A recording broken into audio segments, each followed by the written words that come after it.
My name is Peristu Imami, and I'm the host of The Road to Success for Your Highly Sensitive Child.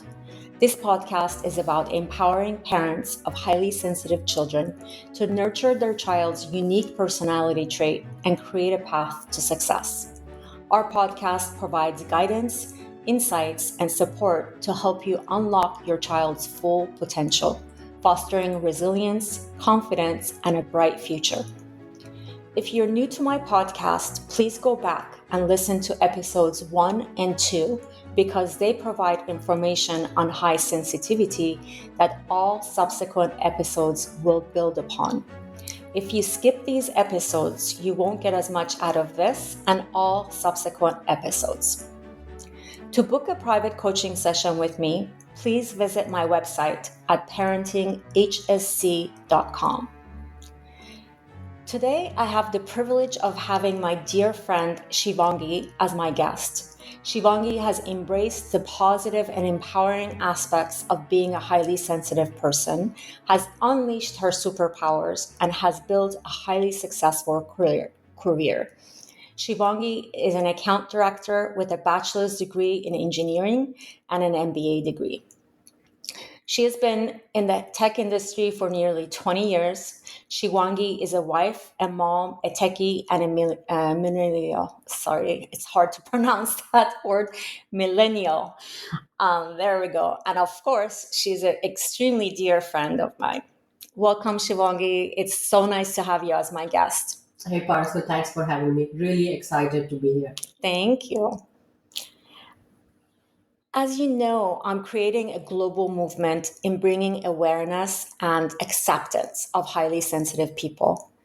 And I'm committed to transforming how the world sees highly sensitive people. And more importantly, how highly sensitive people see themselves.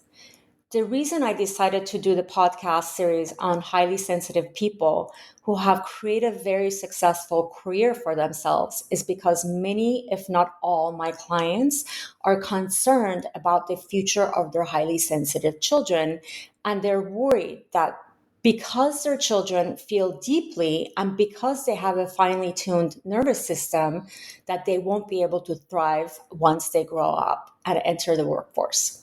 So thank you once again for being my guest and helping me debunk this myth that highly sensitive people are too sensitive or too weak to be able to thrive in their careers. So let's dive right in. Yeah.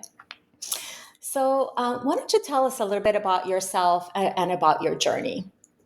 So I grew up in India. I studied, like I said, I studied there. And I think growing up, I realized my parents, specifically my mom, was kind of careful about, what I watch on TV, what I listen to, like people talking about, specifically about things that were scary or things that were little too, mature for my understanding. It is not necessarily always age appropriate. It was age appropriate, but it's just that my response to some of those things, like maybe ghost stories or maybe things about somebody's struggle, it would impact me, and I would keep thinking about it for days, right? So she was protective, so that kind of stayed with me, and I took that along as I grew.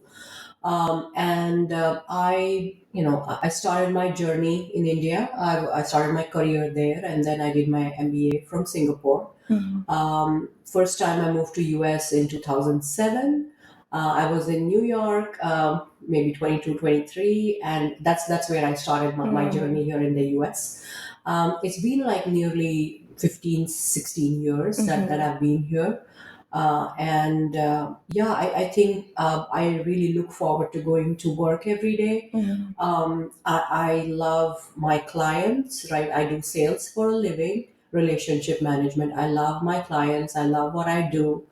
The revenue that I bring in, that's something that I pride myself, although the revenue goes to the company. But it's just that the linear progression that comes in, the growth for the company is what I see as my own personal growth. Yeah, that's wonderful. Yeah.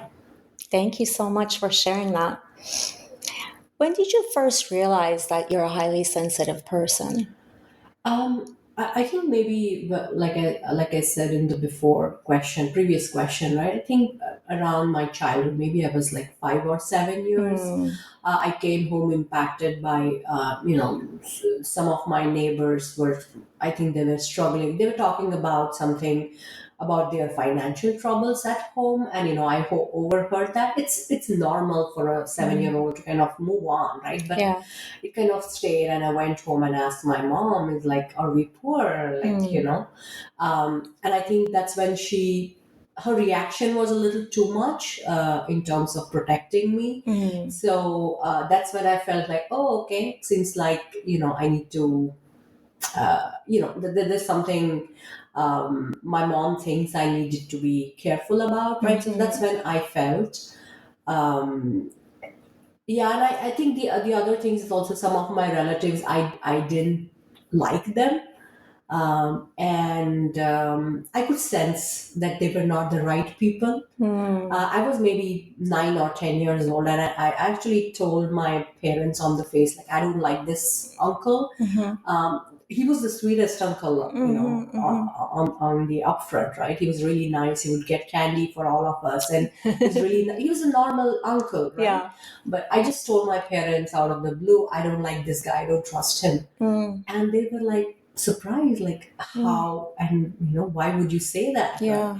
Um, and yeah, it turned out to be he was not a very nice guy. He Wow. duped my parents. He took some money, and Yeah.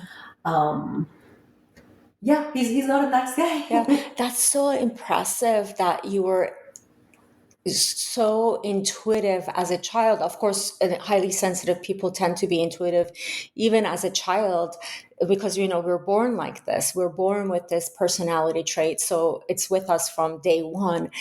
But the impressive part was that you voiced it and you didn't hold it back and you didn't question your intuition, which is really amazing. That's really cool.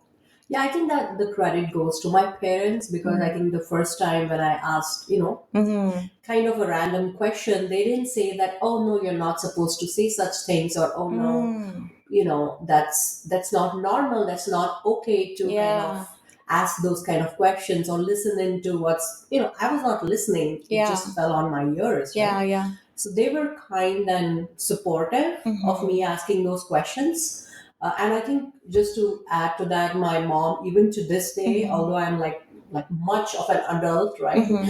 um, she still asks me, "Oh, you went to some so and so's place. Hmm. What did you do? Hmm. What did you guys talk about? Hmm. How is she doing?" Or she Yeah. tries to. It's when in your teenagers, I felt it was more intrusion, but Mm. she always did that, right? Mm. Just to understand what were the topics of conversation. Was Hmm. there something that would impact me, right? Wow, Yeah. that's amazing. Good job for your mom. That's awesome. And because, at that time, none of us knew about high sensitivity, I'm pretty sure. Um, I, do you think your mom would have known about the personality trait of high sensitivity, or she was just in tune with you? I think that was she was more in tune. She was Yeah, just trying to yeah, protect me. yeah, that's amazing. Good job. So, how did the realization that you are sensitive or highly sensitive impact your personal and professional life? um,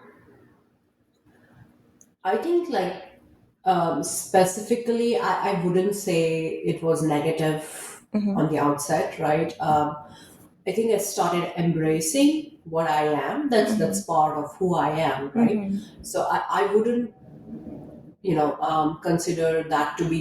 You see how I mean, right? So it's I am what I am, right? And Hmm. I think, although I felt like I could be more diplomatic, because one thing of being intuitive is you give the most unexpected opinions to people, like, Hmm. I don't like this guy, or I don't trust this person. Hmm.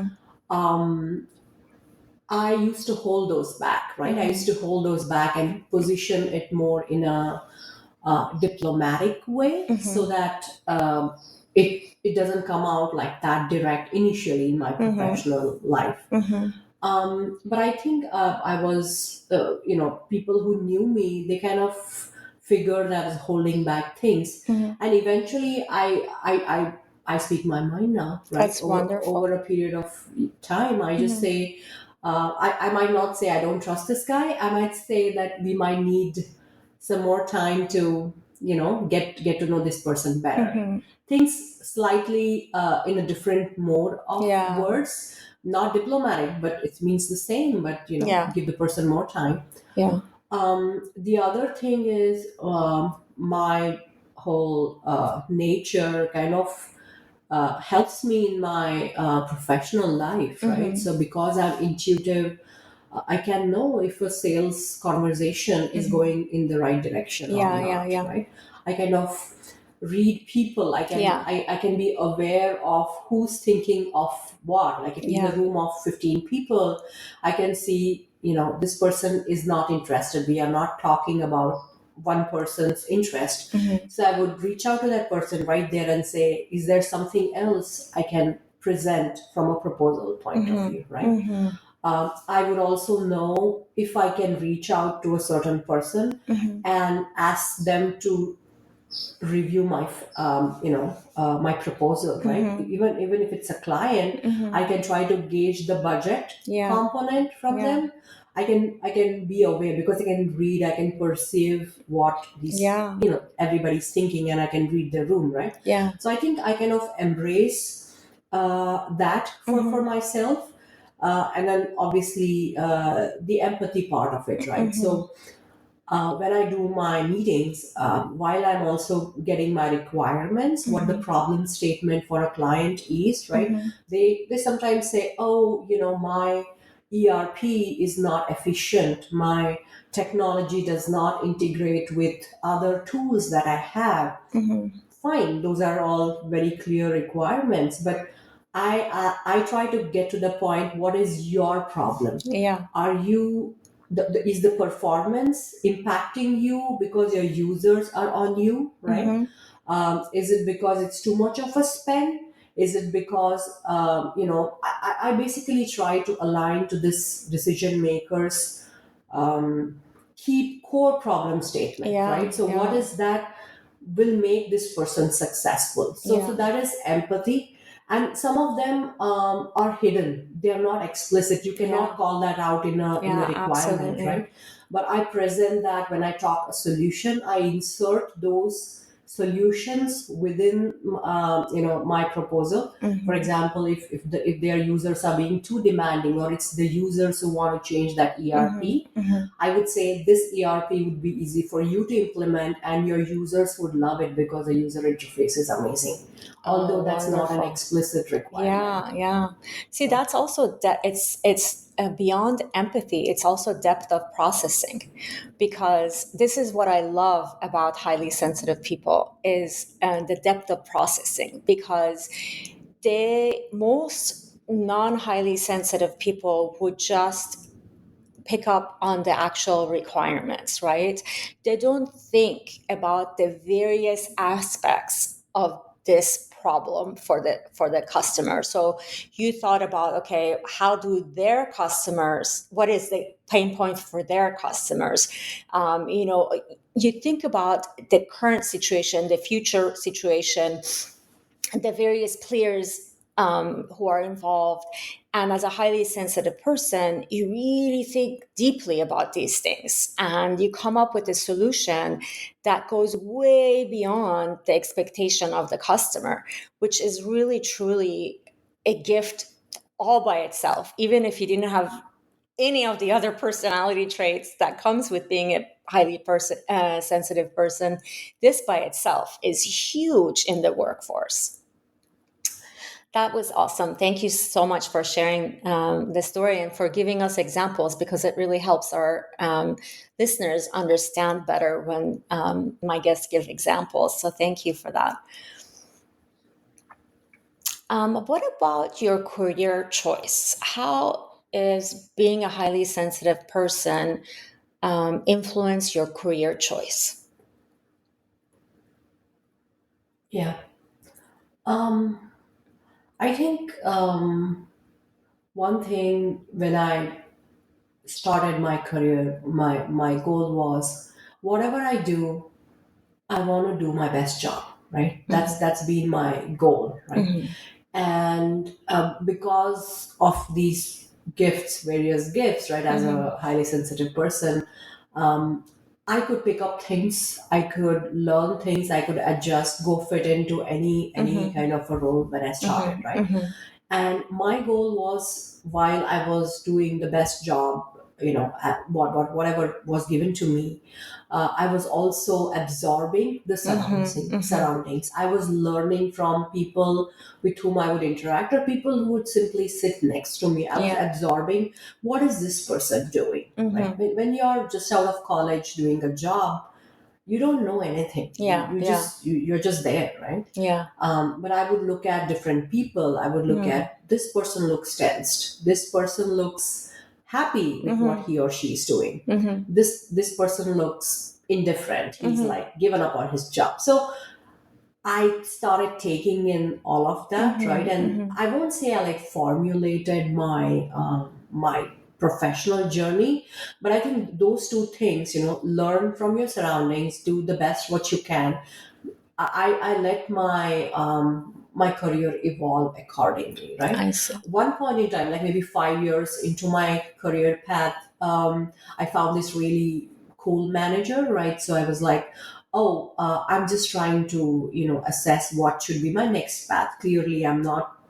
I think there is more that I can do. Mm-hmm. Would you think there is something that I can do differently to kind of evolve from here, right?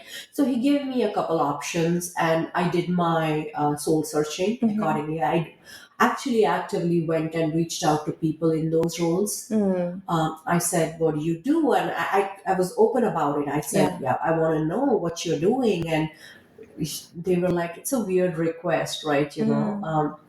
I said, no, I'm just, trying out. And if you're willing to talk about what you're doing, right, it'll be helpful. But yeah, long story short, I interacted with this person who was from the sales. Mm-hmm. He spoke to me about, how he went about his journey. Mm-hmm. And he was also trying to build like a security testing group, Mm-hmm. within the organization. And I was one of the only ethical hackers in the company. It is a new field Yeah. several years ago, right? So he was like, what do you do? And I want to put together this team. How can I have more people like you? It needs to be large number. So his questions kind of gave expanded, like the way you are Yeah. asking me questions to think, right? He was asking me questions to think.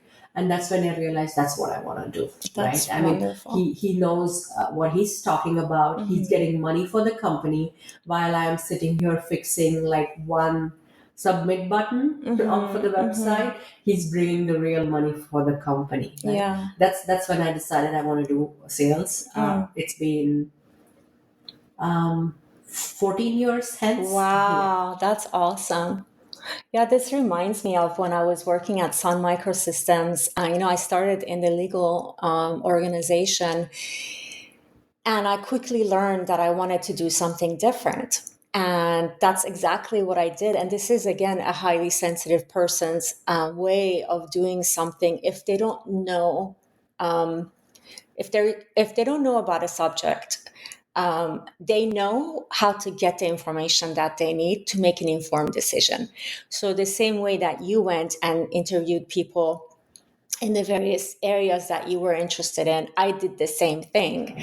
And then I decided to, okay, what are my strengths? I want to use my strengths in the job that I choose to be in, because I want to make sure that I contribute the best to this company, and I want to be able to bring the best of me to this role. And that's one thing that I really encourage my clients, is to figure out What is your child good at, naturally good at? It's not that we can't learn. We are very good learners, actually. As highly sensitive people, we tend to learn very fast. I remember every single one of my managers would tell me, "Oh my God, you came up to speed so quickly. I wasn't expecting this. So I don't know what to give you right now because I was thinking you're going to take another 3 weeks to get there. And here you are, like day 3, and you're already up to speed." And all my managers had that to say about me, basically, that I got things super quickly.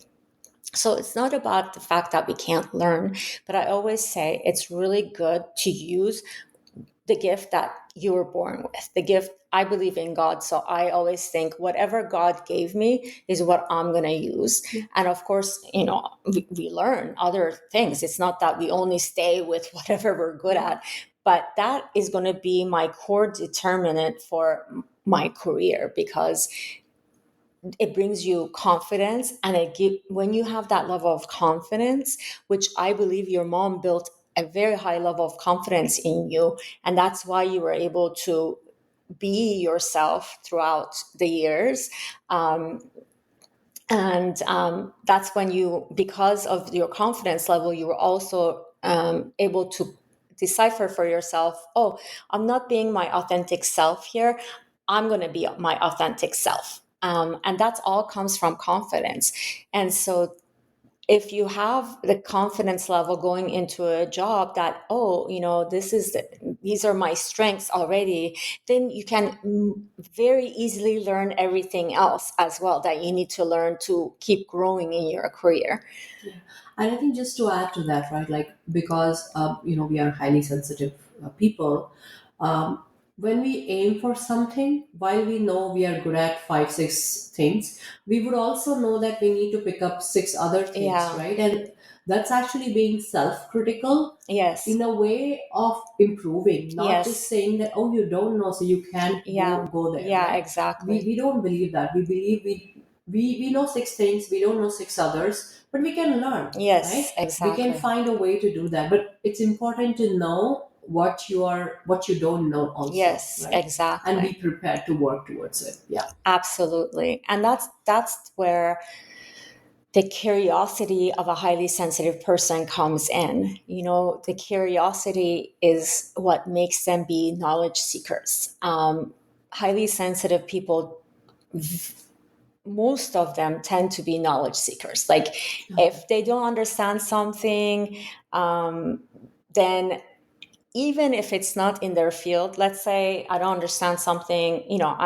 as you know, I've been struggling with a health issue for the past 3 years, and it's a health issue that nobody could figure out until I think it was the second year of what's wrong with me.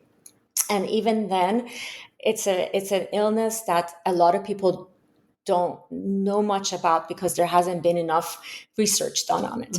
So of course, I go in and I dig and I dig and I dig and I find information that helps me understand what is my illness.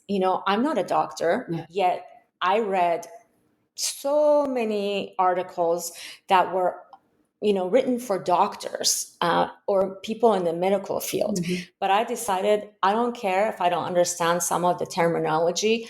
There's a dictionary, I can use it to understand, you know what I mean? So I taught myself about my illness, and I was able to help myself heal as a result because I know my body the best. And so I'm able to go, okay, this is what's wrong with me. Doctors can't help me right now, but I can help myself.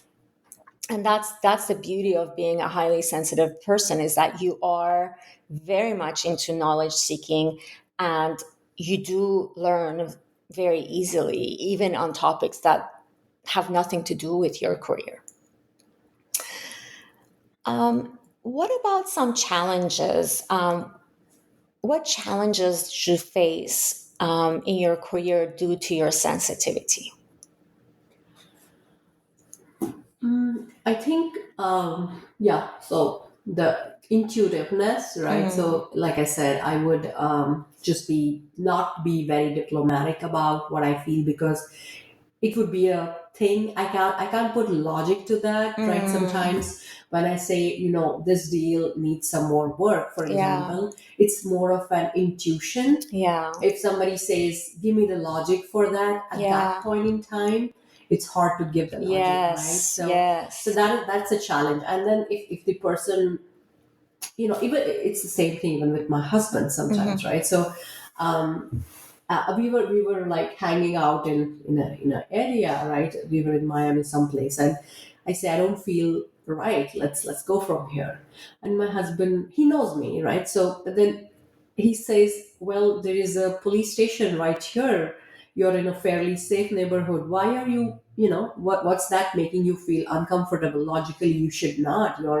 There's a police station. You're in broad daylight. You're Yeah. with me. Why do you feel that, right? So there's no answer. I Yeah. can't put logic to that, right? So I Yes. just say I need to go, right? So those kind of things happen in work. When I Yes. say this needs work, and I don't have a logic. So yeah, that happens. So it's not a challenge, but I think I need to learn how to work around that. Like put in some more efforts or have the team do more reviews, right? Yeah. So things like that. Um, Also, let me think. It's it's sometimes the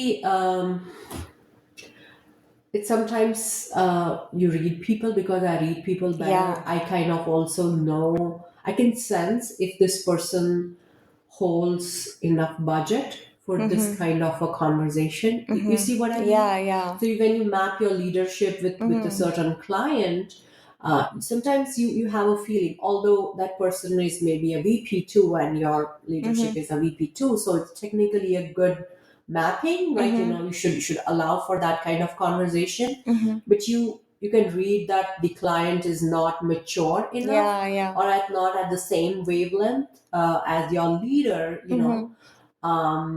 so then you change, I change the mapping, right? Sometimes. So and then I have to do an explanation. So it's not a problem at Yeah. this point, Yeah. but when if I were like few years before, it might have been a problem. Yeah. The VP would ask me, why not? Why can't I? Why do you think I should not meet that client, Yeah. Yeah. specific client, right? Yeah. So yeah, I mean, you read people, who's best fit, best match. I think I do that, and it goes a long way. The Yeah. client loves me. My leadership feels I made optimal use of their time, right, and made them travel, whatever, right. So that helps now, but few years before, I had to work through that a little bit. Yeah. That's I completely relate to that, because I have that issue. When I was in the tech world, I had that issue where, we were working on a software development project, and I would say, no, I think we need to, we need to integrate these aspects into the software as well. And the engineering team would be like, but why? The customer didn't ask for that. And I said, yes, I know the customer didn't ask for it, but I know they're going to need it. And because the customer didn't ask for it, I would get a lot of pushback. So sometimes I would win the argument and sometimes I wouldn't. And then later on, they would see that they needed it. Yes. So then they would be like, oh man, we should have listened to Paris too when she said it. But it's because sometimes I can't explain it. It's just a feeling that I have that this needs to get done, or we need to do this differently, but I can't explain it. So because because it's coming from inside of me. There's a voice that's telling me this is what needs to happen, but I can't explain it to people. There, like you said, there's not a good way that I could logically explain it to someone else. And so even though I tried very hard, and sometimes, of course, it would be great, it would go very smoothly. People would just go, okay, well, we've already worked with her in the past. We know that she's right. So we're just going to do it blindly. But if they don't know me, if it's a new team or a new leader, then it takes time for me to get there again, so it can be very frustrating as a highly sensitive person, because you're confident in what you're saying, because otherwise you would not say it. As a highly sensitive person, we only say things that we're very confident about. If there's like a 5% chance that we're wrong, we won't even mention it, which I think we should. I personally would like to learn to do more of that, because 5%, it's okay. If you don't know it, you should at least try it and see where it goes. I think, and even for like parents specifically, in your example and even mine, right? We were in middle of our career journeys. We didn't have enough power, right? Yeah. But sometimes you win, sometimes you don't, Yeah. right?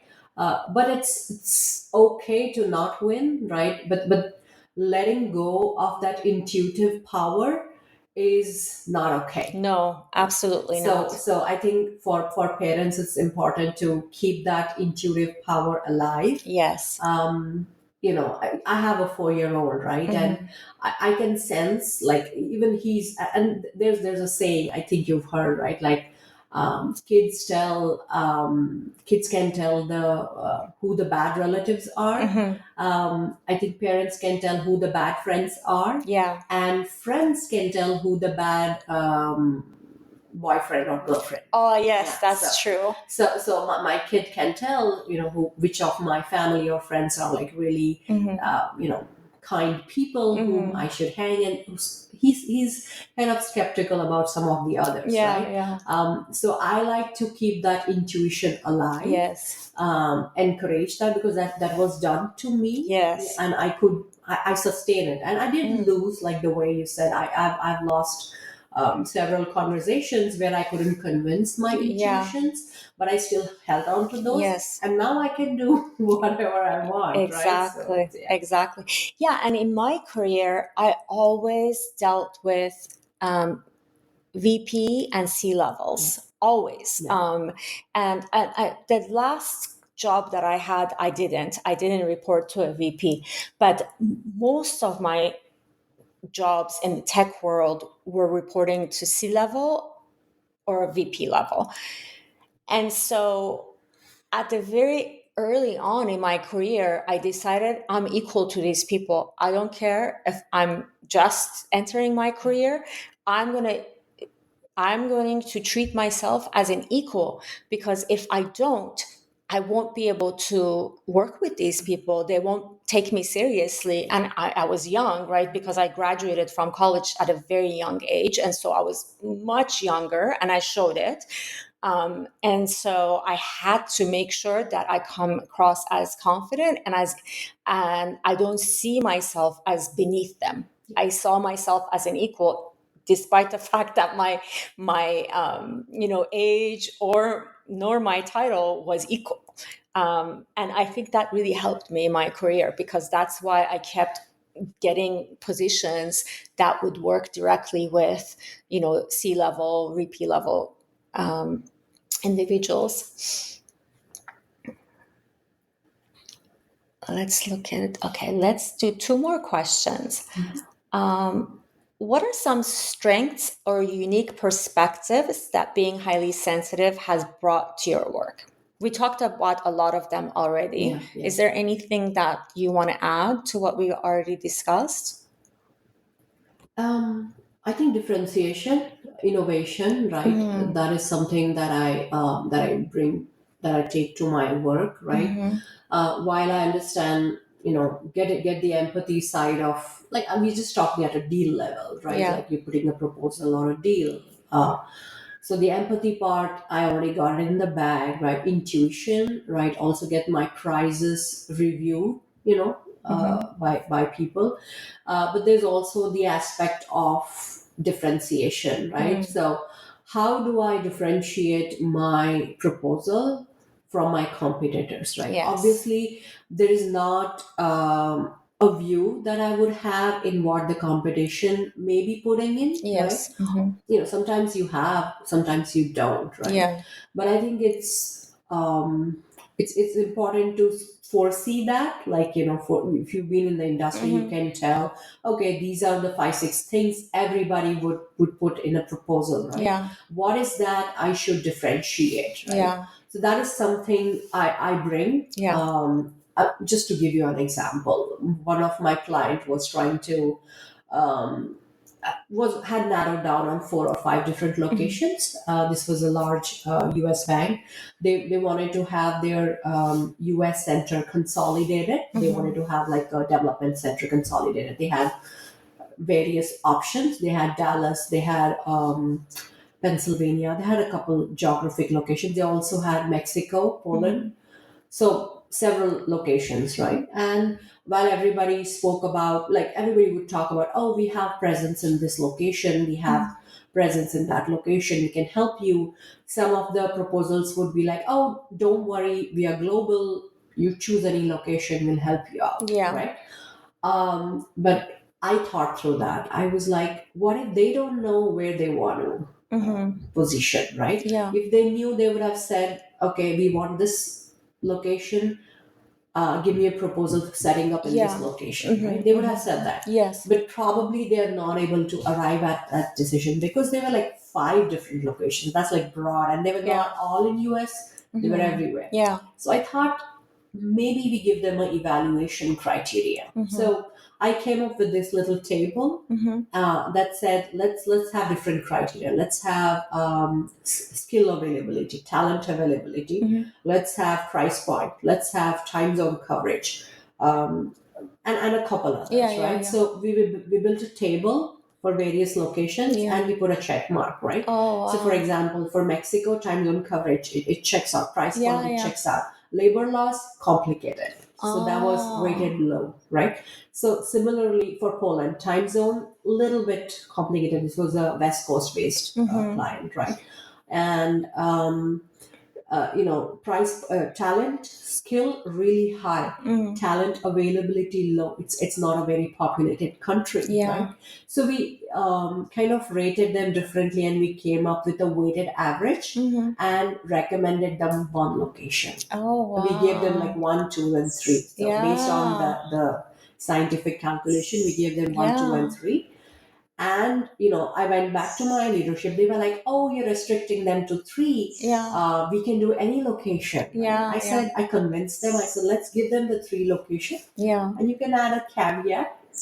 Whatever else you choose, we are happy to go with that location." That's wonderful. I love that. That's so creative.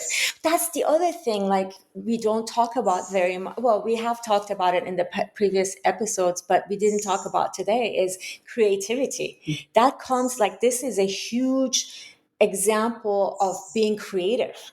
And we tend to be very creative in our problem solving and in our proposals. In your case, we do think about, it's not just a differentiator, it's being creative to come up with how are you going to think about that differentiator, right? I mean, this table that you came up with was amazing. And I bet even the client himself didn't think about doing this. Yeah. No, it's okay. Thank you. So, yeah, we are hearing birds chirping in the background. Shivangi was wondering whether we should stop, but it's okay. I think our listeners will enjoy the birds chirping. Yeah, you have a beautiful backyard here. Thank you. Okay. One last question. Is there a final message that you like to share with our listeners? Yeah, I think whatever you are, right? I mean, I would encourage specifically parents. I think they are in our life during our formative years, right? I think it's important to make your kids feel secure, feel protected, right? And that's where the confidence stems from, right? Not everybody is perfect, and not every child comes up with like the highest of intelligence. There are flaws, right? I mean, I won't call being highly sensitive a flaw, right? It comes with absolute strengths, right? But how to navigate that in the world is possible only through confidence. And I think parents play an important role in that. Yeah, So absolutely. allow for kids to be who they are, Yeah. embrace what they come with, right? Mhm. You know, their positive things, their negative things, all of that, and have them embrace and let them know to be, it's okay to not be 100%. Yeah. Yeah, I can do a lot of things. I can sing well, Yeah. you know. My kid cries when I sing to him a lullaby, right? He hates my singing, you know. It's so cute. But it is what it is. Yeah. Right? You know, I'm okay with that. I appreciate that. You know, that's one of my traits. That's what makes me who I am. Yeah. So I think that's something that I would, think is important for parents to do. Yeah. And I think it's, even if you're not, you know, a parent and you're not a child, you know, and you're like somewhere in between your careers, right? I hope whatever I spoke, you know, whatever Parstu shared as well will help you feel it's okay to be who you are, Yes. and you know, use your strengths to kind of work your way towards things you don't know or you lack, right? Yeah, absolutely. So yeah. Thank you. That's very profound. Thank you very much for sharing that. And I think the other thing is to note is that, in case you haven't listened to my previous episodes, parenting a highly sensitive child requires a special type of parenting. It is not your typical method of parenting or style of parenting. And the sooner you realize that, the easier your life is going to be, and the easier your child's life is going to be. And that's the number one takeaway from all of my clients. The minute, because I don't tell them this from the beginning of me working with them, but because I want them to get to that themselves. But the minute that light bulb goes off, or they go, oh, I get it. I need to change my parenting style, not my child. Yeah. And I'm like, yep, that's exactly right. You got to change your parenting style, and you've got to embrace your child, accept your child exactly the way they are, because that's how you build confidence. Yeah. That's very important. Thank you so much, Shivangi. I really appreciate your time and you sharing with us your journey in life, and you know what you've learned as being a highly sensitive person, and giving us examples. That was very helpful. And I really appreciate you making time to speak with me today. Thank you so much. Thank you. Thanks for having me. Of course. As we wrap up today's episode, I want to remind you that you have the power to create a bright and successful future for your highly sensitive child. Embrace their uniqueness, nurture their strengths, and provide them with the love and support they need. Together, we can pave a path to success that aligns with their sensitivity. Thank you for joining us today, and remember, you're not alone on this journey. We'll be here with more insights and inspiration in our next episode. Until then, keep believing in your child's potential, because they truly are extraordinary. Stay tuned, stay inspired, and stay committed to setting your child up for success in life. To book a private coaching session with me, please visit my website at parentinghsc.com.